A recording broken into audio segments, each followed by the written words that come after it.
Hello, everyone. Well now, I know you weren't expected to see me this week, but I'm afraid I made a mistake with my dates. And I'm not due to receive my new monocle until next weekend. Whoops. Still, good to keep Tick on his toes. Do birds actually have toes? Anyway, here is this week's edition of Primate's Environmental News, with me, Professor Patrick Prawn.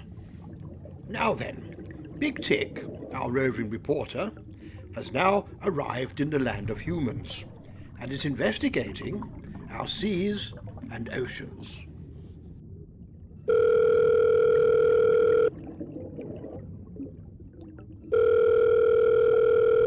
Hello, Professor.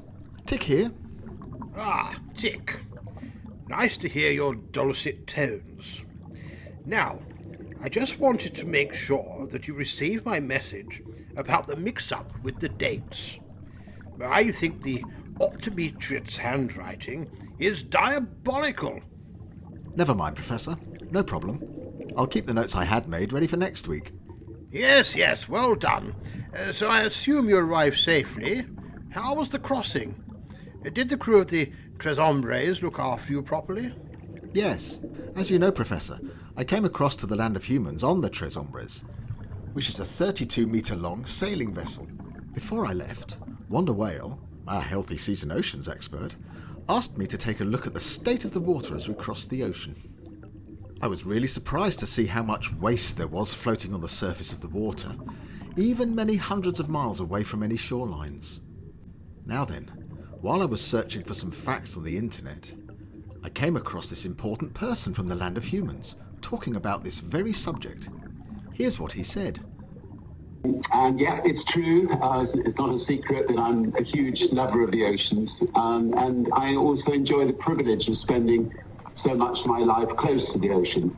But my concern is not just driven by my personal passion for the ocean.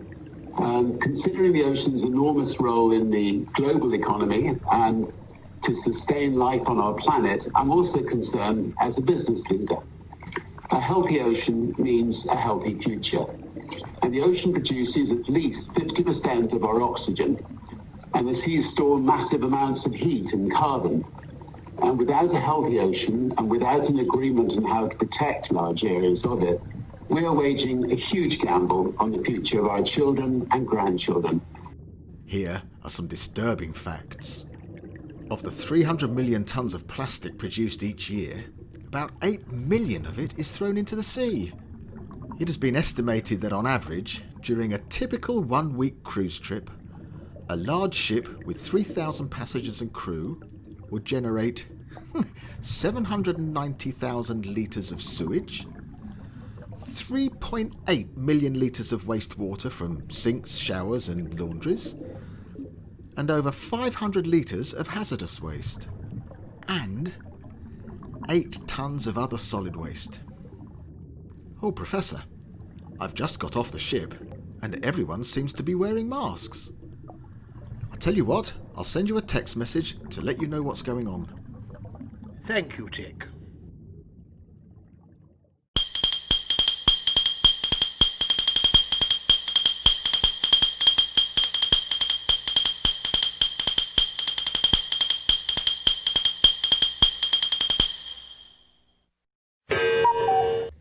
Plastic from medical items were washed into the sea and onto a Devon beach after a container spilled its load. This has spread more than 10 miles up the coast. A report in October this year highlighted that the Japanese government is considering the dumping of more than 1 million tons of radioactive water into the sea from the Fukushima Daiichi nuclear plant. A new study in November 2020 quotes that the United States has been named as one of the top sources of plastic pollution in coastal and ocean environments globally.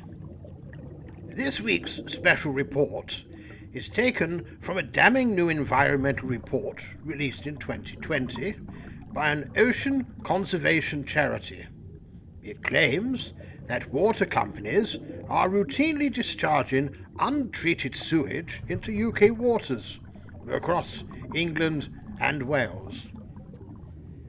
The report, commissioned by Surfers Against Sewage, SAS, reveals that water companies were responsible for almost 3,000 raw sewage pollution incidents between 1st of October 2019 to 30th of September 2020, impacting some of the most popular bathing waters and beaches.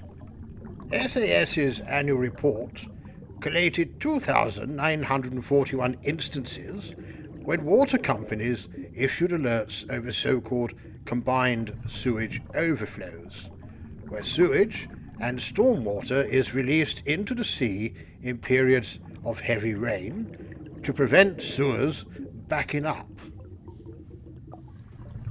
Before we go, we just have time for the word of the week.